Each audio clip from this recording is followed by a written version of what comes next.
안녕하십니까. 혼란한 정치 시사 이야기를 술술 풀어보는 송국근의 논술. 오늘도 송원재 KNN 부산방송 방송위원 모셨습니다. 안녕하십니까. 반갑습니다. 예.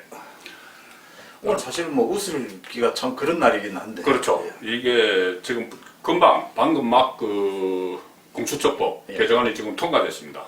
통과돼서 이게 어제 필리버스터가 자정에 끝났죠. 자정에 끝나고 오늘 2시에 본회의 열어서 뭐 여러 가지 의미가 있지만 일단은 그 국민의힘 야당의 공수처장 비토권을 없애버렸죠. 없애버리고 또 하나 중요한 것이 뭐냐면은 이 오늘 조금 전에 통과된 법 중에 하나가 이 공수처 검사들을 임명을 하는데 그전에는 자격 요건 중에서 재판 경력 또 조사 수사 경력이 있어야 됐거든요. 그렇다면은 판사나 검사를 거쳐야지 되는 건데 그걸 다 빼버렸어요. 그러니까 사법고시 합격해서 처음부터 변호사만 한 사람들 그런 사람들이 왜 그러냐면 그 사람들이 민변에 많아요.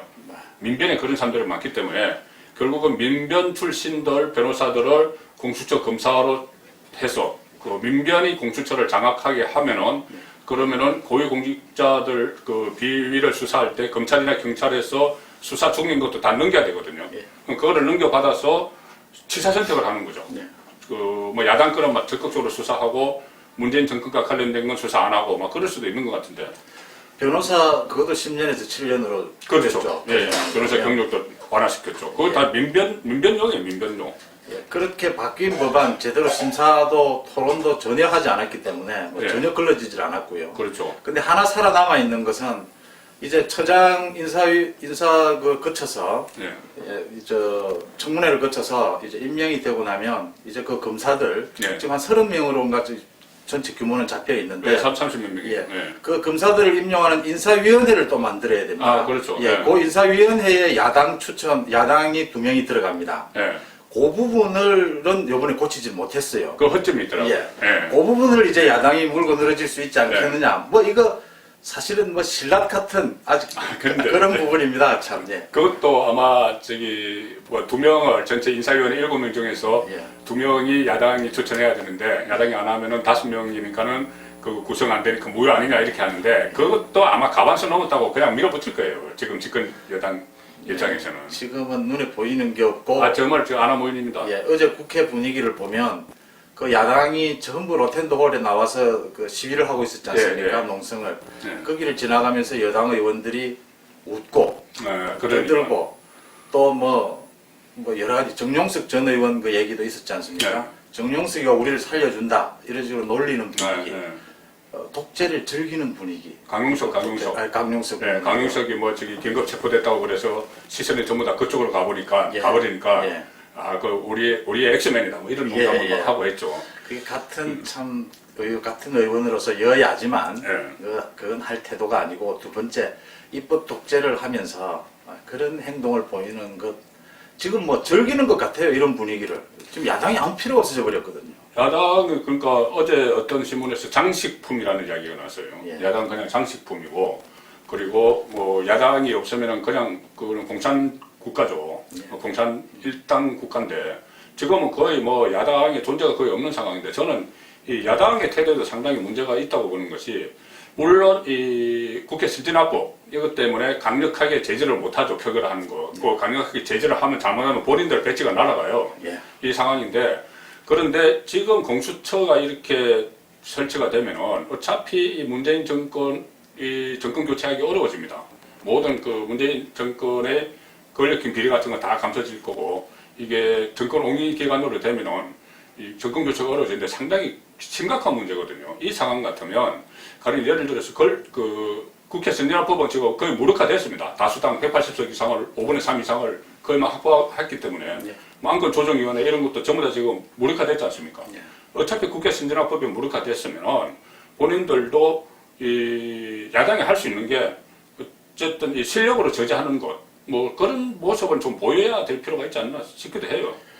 저는 김종인 비대위원장이 전략적으로 실패한 2가지가 있는데 그 중에 하나가 이것이다. 그러니까 국회 그 법사위를 못 받아내면서 이 상임위를 모두 포기하자라고 김종인 위원장이 결정했지 않습니까? 그래가 여당의 독주 체제를 두고 그것을 이제 비판해 가자라는 거였는데 그때 그것을 받아들이면서 많은 생각들이 정말 이제 여당이 독주를 하면 예. 김종인 위원장이 이제 모든 걸 내려놓고 뭐 투쟁을 하든지 아니면 정치적으로 노련한 무슨 타협점을 찾든지 뭔가 전략적인 뭔가가 준비되어 있을 것이다라고 했는데 지금 아직 아무것도 준비된 게 없어요. 오히려 뭐 무슨 사관이 이런 얘기로 해서 이 초점만 흐리는 것을 했습니다. 그래서 김종인 위원장이 이 지금 대여 전략, 이 원내에서의 전략에서 완전히 실패했다. 그렇죠. 내년 그 보궐선거를 앞둔 그 전략에서도 실패를 했는데 지금 뭐 신인 발굴이는 모든 걸 못하고 있지 않습니까? 이런 실패 부분을 이제 딛고 일어서기 위해서는 오늘 오전에 조영 원내대표가 이제 시민단체들 보수 쪽에 만나서 이제 반문재인 조기 퇴진, 뭐 임기 전에 조기 퇴진을 위해서 전체 야권이 연대하자 이랬는데 시간을 봐가면서 마지막 방법으로는 전부 배지를 떼겠다, 총사퇴하겠다 이런 각오를 해야 된다. 그러기 위해서는 이제 보수뿐만이 아니라 중도에 우리 또 뭐 젊은 청년층까지 모두를 이 어떤 투쟁, 장애 투쟁으로 끌어들일 수 있는 방안, 분위기를 만들어내야 된다. 이런 게 숙제로 좀 남아 있어 보입니다. 그 지금 말씀하신 것 중에 그 유원직 총사퇴 이 부분은 정말 어떻게 보면 저는 이 지금 시점도 충분히 그 가능한 카드라고 봅니다. 카드라고 보는 것이 지금 야당이 존재가 없거든요. 존재가 거의 다 상실한 이 상황에서 아무것도 할 수 없는 상황에서 계속 끌려가고 장애투쟁도 사실 어렵습니다. 지금 코로나 확산되는 이런 시점에 장애투쟁도 어렵고 하면은 그 결의를 보이기 위해서라도 실제로 유원직 총사퇴를 103명이 일제히 사퇴서를 내고, 물론 사퇴서 낸다고 사퇴되는 건 아닙니다. 그 회기 중에는 표결해야 되고, 비회기 중에는 국회의장이 승인을 받아야 되는데, 그렇더라도, 우리는 뭐 국회의원 아니다 하고, 세비 소송도 안 하고, 세비 소송하면 뭐, 거부하고, 뭐 통장도 그쪽으로 오면 뭐 차라리 기부를 하든지, 이런 식으로 해서 결기를 보여야 되는데, 지금 결기가 지금 국민의힘에서는 그런 결기를 찾기가 어려워요. 그 부분에 이제 좀 각오를 전혀 달리 해야 되는 것이 지금 윤석열 총장이 거의 뭐 해임 쪽으로 분위기는 가는 거 아닙니까? 뭐 해임 아니면 이렇게 할 이유가 없으니까요. 그렇죠. 윤석열 해임에 이어서 이제 공수처가 탄생을 하게 될 텐데. 딱 이어지죠. 그리고 이제는 완전히 선거 분위기로 가게 됩니다. 이제 뭐 사실 비대위도 큰 의미도 없어요. 선대위 만들어지고 나면. 그렇죠. 이런 정치 일정을 고려한다면 야당이 지금 뭐 많은 국민들의 그 분노가 지금 임계점에 와 있지 않습니까? 그 부분을 보여주기 위해서라도 말씀하신 대로 한번 강력한 이 저항 수단을 발휘할 때가 됐다. 그 부분에 대해서 김종인 비대위원장도 이제 결단할 때가 됐다. 지금 뭐 사과를 연기하느니 내용을 바꾸느니 이런 거 가지고 얘기할 때가 전혀 아니다라는 부분입니다. 제가 볼 때는 뭐 국민의힘 의원들 유원직 총사퇴 이런 거 안 할 것 같고요.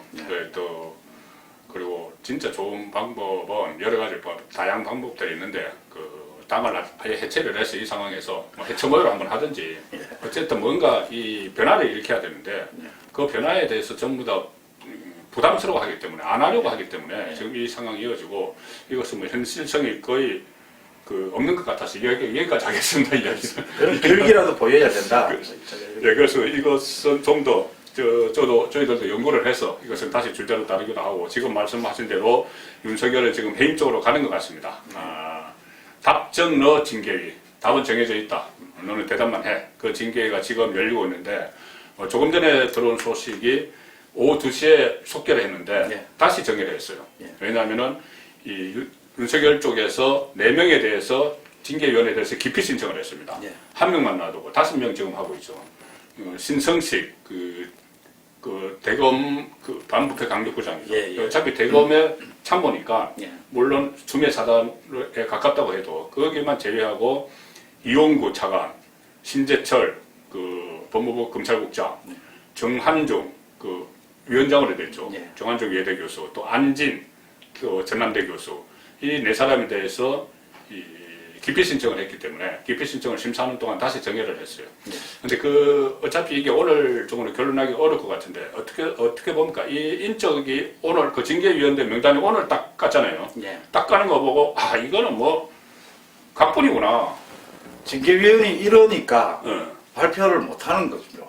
그렇죠. 그다음 네, 어제까지도 징계위원장 누구 해야 될지도 지금 정해지지 않았다고 그런 이야기가 나오고 어제까지만 해도 안진 네. 전남대 교수 만나러 저 법무부 검찰과장이 갔다 이런 이야기도 있었죠. 정 안 되면 이용구가 다시 맡아야 되는 것 아니냐 뭐 이런 얘기까지 나왔고요. 그거는 문재인이 뭐 안 한다고 하시면 그것까지 예. 어떻게 하겠습니까? 기피 신청을 했는데 지금 5명으로 꾸려놓은 게 기피 신청을 했는데 윤석열 측에서 4명 한 것도 재밌어요. 네. 신승식도 사실은 그 아시다시피 그 채널A 사건 그래서 KBS 예, 그 한동훈 예. 관련 오보 제보자. 예예 그 순천 고등학교 출신으로 그렇죠. 네. 참 재밌는 이야기들이 나왔는데 윤석열 총장 측에서 우리 대검 19군데 네. 그래도 그렇죠. 신승식은 빼자. 그리고 5명이 저 심사위원인데 네. 징계위원인데 5명 다 기피하면 그것도 좀 우습지 않습니까? 그렇죠. 그리고 저는 이렇게 봅니다. 이거 기피 신청했는데 이 어차피 작정하고 나왔어요. 이 지금 5명을. 네. 기피 신청 안 받아들일 거고요. 네. 전 제가 보기에는 오히려 빨리 끝나지 않겠느냐. 어차피 짜놓은 그거고. 예외로. 예, 지금 다들 이제 절차상을 나름은 지켜보겠다라고 예. 하는 건데 뭐 여러 가지 논란과 있겠지만 예. 지금은 어차피 지금 요 끝나면 가처분 신청이 들어가지 않겠습니까? 그렇죠. 법적 소송으로. 네. 그 소송에서 걸려야 할 건 어마어마한 내용들 아닙니까? 처음부터 끝까지 다 위법 부당하다는 거니까 네. 이런 정도는 밀고 가지 않겠나 싶습니다. 뭐 크게 또 논의할 것도 없는 것 같아요. 예, 이 부분 때문에. 예. 그래서 윤석열 총장이 저는 이 아까 이 명단을 딱 보고 그 다음에 바로 들어가서 10시 반에 시작해서 40분 만에 정회를 하고 그리고 이 기피 신청을 하고 막 이런 상황을 보면서 이거 보이콧하는 거 아니냐 징계위원회를. 그렇죠. 저는 이제 그렇게 해서 아까 방송도 들었는데 일단 보이콧까지는 아직은 안 갔고 지금은 계속 기피 신청을 하고 여러 가지 수단을 동원을 해서 이 징계위원회 지금 임하고 있는 그런 상황이죠. 예, 답은 정해져 있고 양쪽 다 네. 법적인 싸움을 대비한 그래도 조금이라도 유리한 고지를 점령하기 위한 노력들을 한다. 그 윤석열 총장은 어제 그 마지막 회의에서 그런 말을 했다고 그래요. 네. 그 부끄러운 역사를 만들지 말자. 그걸 가지고 좀 해석하기를 오늘 징계위원회에 잘 대처해서 잘 해결하도록 해법을 모색해보자 이렇게 해석하는 분들도 있던데 저는 거꾸로 어차피 이렇게 강행하는 이상은 이건 해임이다. 해임을 이게 각오하고 해임은 각오하고 당당하게 문제의 절차의 문제나 내용의 문제를 거론해서 이것은 문제가 있다라는 부분을 밝혀내고 그 이후에 그 법적인 싸움으로 계속해가는 이런 방법에 무게를 두고 이야기를 한 것이 아니냐 저는 그렇게 봅니다. 그걸 또 윤석열 총장이 또 그런 말도 했다고 해요. 예. 아무리 그 상대 쪽에서 법무부 쪽에서 위법을 자행을 하고 하더라도 우리만큼은 주어진 형식과 절차를 지키자 이렇게 했다는데 그 이야기는 곧 끝까지 간다는 이야기겠죠. 예, 이렇게 뭐 일방적으로 막 해도 답정 너를 해도 끝까지 가는데 끝까지 가는 이유가 이것을 기록을 다 남겨서 아마 나중에 직권남용죄로 예. 수사를 하기 위한. 직권 남용은 뭐 윤석열 총장이 가장 많이 아는 분야라 하지 그렇죠. 않습니까? 예. 예. 그 많이 그렇게 했습니다. 그때 뭐 최순실 게이트 수사할 때도 예. 직권남용 많이. 전부 직권 남용인 것. 그래서 아마 이렇게 아주 답정너 상황의 징계위, 이 징계위라도 그대로 좀 계속 그 단계를 밟아가는 것, 깊이 신청하고 단계를 valit아가는 것이 결국은 기록에 남겨서 나중에 이 문제를 제기를 하기 위한 그런 저 절차로도 보이기도 합니다. 그러니까 정한중 지금 위원장이 이 윤석열 측이 주장하는 부분을 다 들어주고 절차는 다 거치게 되겠지만 이 지금 뭐 기피 신청을 받아들일 이유도 없고요. 지금 받아들여서 다시 이거 징계위를 꾸리기도 힘듭니다. 제가 보기에는. 그렇죠. 그동안 과정을 보면. 그렇겠네요. 그다음 내용도 지금 다 나와 있는 거고요. 그다음 절차를 위반, 추미애 장관 측에서 절차를 위반한 것도 지금 다 나와 있지 않습니까? 이런 상황에서 뭐 원한다면 변호인 측에서 원한다면 다 얘기도 들어주고 절차는 거치겠지만 뭐 꾸물거릴 이유는 전혀 없어 보인다. 저는 그렇게 보입니다. 뭐 어차피 결론 나와 있는 것 아니냐 뭐 이런 얘기들입니다. 그렇죠. 어떻게 보면 그 해임되고 하면은 정치권에 들어오는 시간이 빨라질 수도 있겠네요. 그래서 저는 뭐 가볍게 이야기를 드리면 지금 야권 연대 움직임과 같이 내년 보궐선거에 뭐 한동훈 검사장 출마 얘기도 있지 않습니까? 그건 뭐 아이디어 차원에서 있는 건데 그러니까 나오지 않더라도 그런 이야기를 많이 내면 나쁘지 않다 이렇게 보이는데 윤석열 총장의 뭐 뭐 정치적인 행보가 빨라질 수도 있는 부분은 야권 전체로서는 뭐 나쁜 일은 아니다 이렇게 보입니다. 그렇죠. 예. 부산에서는 지금 어떻습니까? 그 부산 민심이. 부산은 최근에 리얼미터 여론조사 결과가 나왔습니다. 네. 평소에 15% 정도보다 훨씬 더 많이 벌어졌습니다. 여야 네. 보면은 그 정권을 심판해야 된다가 56, 네. 정권 안정 이건 이제 여권 쪽이죠. 이게 32로 나왔습니다. 네. 그래서 뭐 20%가 훌쩍 넘는 네. 이렇게 이제 지지율 차이가 벌어져 버렸는데 부산은 앞으로도 더 벌어질 수 있다. 네. 지금 나오고 있는 뭐 박형준이나 이현주 또 뭐 여러 가지 후보들이 이 경쟁력이 있는 걸로 나오는데 야당에서 누가 나오더라도 부산은 좀 괜찮은 분위기다. 야당에서는 그렇게 보입니다. 그 야당이 뭐 잘해서 많이 그런 건 벌어졌으니까요. 아니죠. 야당이 잘해서 그런 건 아니죠. 그렇죠. 이제 부산은 제가 일단 반사 효과가 좀 예, 큰 것 같은데. 거듭 말씀드리지만 이 반사 효과도 있고 예. 또 야당 쪽에서 이번에는 좀 후보들을 새로운 후보, 새로운 방식으로 하려고 하니까 그런 부분들에 대한 기대가 쏠리는 것 아니냐. 부산은 또 언제든지 야당이 잘하면 네. 야당으로 지지를 보낼 그 스윙보트가 그런 자세가 되어 있다. 뭐 이렇게 해석을 하시면 편하지 않겠나 이렇게 보입니다. 가덕도 신공항 효과는 별로 없는 것 같죠. 이게 지금 리얼미터 조사 보면은 예. 가덕도 부산 쪽 여론이 가덕도 신공항 건설에 찬성이 54고 반대가 35. 예. 이 정도 됐는데 이것이 이 정당 지지율하고는 별로 연결 안 되는 것 같아요. 그러니까 이게 가덕도를 지어준다고 해도 우리 대통령 덕분입니다. 이렇게 생각 안 하는 것 같아요. 그렇죠. 그리고 또 하나고 조사 뒤에 보면 가덕도 신공항이 되겠느냐고 될 것 같으냐 안 될 것 같으냐에 또 별 차이가 없는 이런 걸 보이는 게 안 된다고 이렇게 실현 가능성 높음이 48.4, 예. 가능성 낮음이 42.7. 이렇게 나오는 걸 저는 이렇게 봅니다. 이걸 뭐 됐으면 좋긴 한데 네. 꼭 어느 정파에 이제는 이걸 의존하고 해서는 해결될 문제가 아니라는 걸 부산 시민들이 잘 알고 있다 이렇게 보입니다. 재밌는 건 여권 후보, 야권 후보, 부산에 야권 후보가 여권 후보가 많지는 않으니까요. 민주당 후보가 그 숫자가 작긴 하지만 여권 전체 후보의 지지율과 야권 전체 후보의 지지율을 하면 여권은 23%, 야권은 56%에서 차이가 더 많이 벌어지게 됩니다. 그래서 부산 같은 경우에는 서울과 달리 뭐 신공항이나 또 뭐 다른 어떤 것들이 나오더라도 야권에서 잘 대응만 한다면 경쟁력 있는 후보만 모인다면 제일 조심해야 될 게 후보 난립입니다. 후보 난립만 되지 않는다면 그렇게 어려운 선거는 아니다. 현재 분위기는 그렇게 가고 있습니다. 특히 또 윤석열에 대한 지지가 높아요. 부산 지역이요. 그렇죠. 그런 부분들도 한번 분위기로 연결될 것 같습니다. 저는 왜 이 부산 그 울산 경남 그 PK 그 민심에 주목을 하냐면은 지금 당장 내년 보궐선거도 있지만은 2022년 3월 대통령 선거 때 가령 저는 지금 이낙연, 이재명 중에서 후보가 확정될 가능성이 거의 낮다고 보거든요. 제3의 후보가 친문 후보가 나올 거예요. 친문 후보가 나오는데 이 친문 후보를 PK 중에서 고를 가능성이 많죠. 그러니까는 호남의 지지를 받는 PK 후보, 노무현, 문재인처럼. 그런데 지금 많이 없어졌지만은 그래도 여전히 있는 사람이 김경수 아직 모르지 않습니까? 대부분 남아있죠. 김경수도 있고 또 그리고 이쪽 조국도 그렇죠. 조국도 재판 중이지만 어쨌든 그렇게 해서 그쪽에서 누구를 낸다면 지금 문재인 정권이 부산 고향이 부산인데 정치적 고향이 부산인데 호남의 지지를 받아서 했는데 이렇게 문재인에 대한 이 국정 운영에 대해서 비판적이라면은 다음 대선에도 그런 구도가 나오면은 좀 그 지지가 그 문재인이나 노무현보다는 더 떨어질 수가 있다는 이야기죠.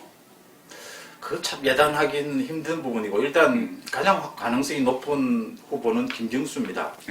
사실은 김경수 지금 문재인 대통령의 가장 복심 한 사람만 꼽으라고 한다면 김경수를 꼽는 게 맞을 겁니다. 뭐 윤건영도 있고 여러 명 있지만요. 보시면 문재인 대통령을 대신해서 뭔가 논란이 일었을 때 대신해서 자기가 책임을 지고 자기 선에서 이렇게 책임을 지고 안고 간 사람은 김경수밖에 없습니다. 지금 원전이나 다른 의혹들 있지 않습니까? 울산시장 의혹에 있어서도 아무도 책임지는 사람 없습니다. 문재인 대통령 정권 아래 특징으로 보이는 건데 그 정도로 김경수는 이런 부분에서 신뢰도 받고 있고 자기가 하고 있다라는 부분인데 김경수가 뭐 만약에 저는 그래서는 안 되고 그럴 수 없었다고 봅니다만 또 대법원에서 살아나서 다시 또 그 대권 주자로 합류를 한다면 살아나면 그 무조건 뭐 대권 주자로 나서는 겁니다. 나선다면 또 뭐 부산 경남의 분위기는 상당히 좀 다 바뀔 수는 있다. 그렇지만 지금 현재 문재인 정부의 실정에 대한 그 부산 경남 울산 그 시민들이 느끼는 그 부분은 크다, 실망감은 크다 이렇게 보입니다. 그리고 뒤집을 어떤 또 방법을 찾겠지만 쉽지는 않을 것이다 이렇게 보입니다. 조국에 대해서는 부산 민심이 좀 어때요? 조국 사태 그 당시에도 부산 시민들의 실망이 컸지만요. 네. 그 이후에 조국이 지금 보여주고 있는 행동들, 예. 1년 동안 예. 굉장히 조금 이해하기 힘든 행동들이 많지 않습니까? 그 말들이나 해서. 그렇죠. 예. 네. 사실은 자기의 뭐 무슨 억울함을 호소하는 듯한 예. 그 민정수석과 장관을 지냈다고 보기에는 책임감이 떨어지고 예. 예, 공익성이 좀 떨어지는 그런 말들을 많이 하면서 더 많이 희석이 됐다. 이 가치 평가가 굉장히 낮아졌다 이렇게 보입니다. 네.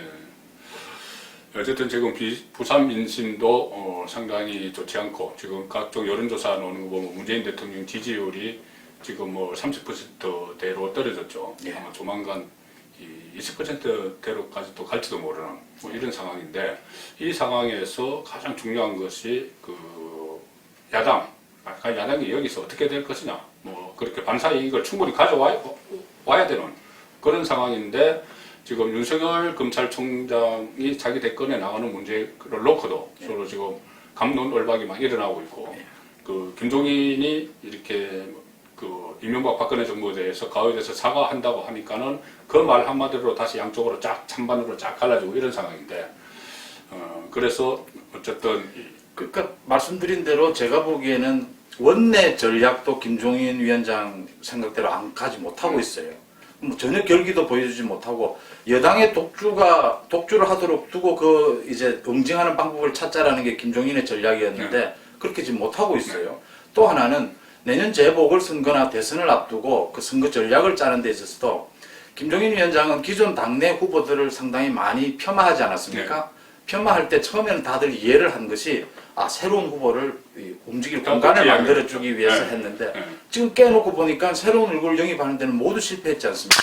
시도를 했는지조차도 지금 불투명한 상황이죠. 가서 뭐 몇 번 만나기도 했고 뭐 하긴 하는데 전혀 성과가 없는 상황에서 김종인 위원장은 변명할 수 있을 겁니다. 이런 윤석열 현상이라고 하는 게 이렇게 무게감 있게 올 줄 몰랐다. 모든 게 뒤틀어졌다고 하는데 그 탓손 치더라도 자신의 전략적인 실패 두 가지는 인정을 하고 이제는 자기가 자기의 몫을 하고 이제는 선대위도 이제 국민의힘 선대위가 나올 테고 지금 여러 가지 얘기가 나오는 야권 전체 연대하는 뭐 원탁회의 형태가 됐든 또 뭐 반문재인 연대가 됐든 그런 선대위 쪽으로 이제 무게 중심을 옮겨주는데 동의하는 게 필요하다 이렇게 보입니다. 지금 김종인 스타일 같으면 선대위 구성도 미적미적거릴 것 같기도 하고 어쨌든 오늘을 기점으로 해서 지금 공수처법 그 통과가 됐고 그러면 이제 뭐 속초 축구로 나가겠죠. 뭐 내년 초에 출범시킨다고 하니까 거기다가 윤석열 해임 수순으로 가고 이러면은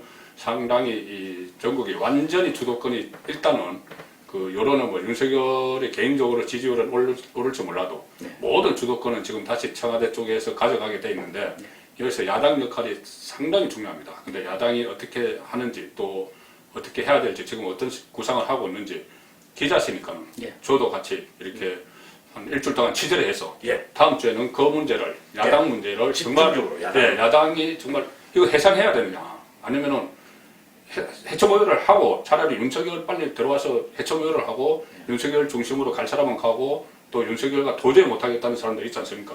그 과거에 막 수사를 받았던 사람들도 있어요. 그 사람들은 또 따로 가고 하든지 아니면은 103명이 일괄 그 국회의원 총사퇴를 정말 한번 하든지 그런 방향을 다음 주에는 집중적으로 한번 짚어보겠습니다. 오늘 고맙습니다. 뭐 송은재 TV는 한번 안 해주시면 우리 송은재 TV 정말 그 송은재 TV 제가 이제 매일 들어가서 보는데 상당히 너무 또 이렇게 다양합니다. 주제도 다양하고 심층적으로 하고 있는데 그 인지도가 없어서 우리 송은재 국장께서 인지도가 물론 부산에서는 인지도가 높지만 부산 방송이 오래 계셔가지고 인지도가 없어서 그런지 잘 구독자 수도 팍팍 늘어나지 않고 있는데 구독 많이 좀 부탁을 드리겠습니다. 예, 소국끓여 혼술 때문에 많이 늘고 있습니다. 예. 고맙습니다. 열심히 고맙습니다. 하겠습니다.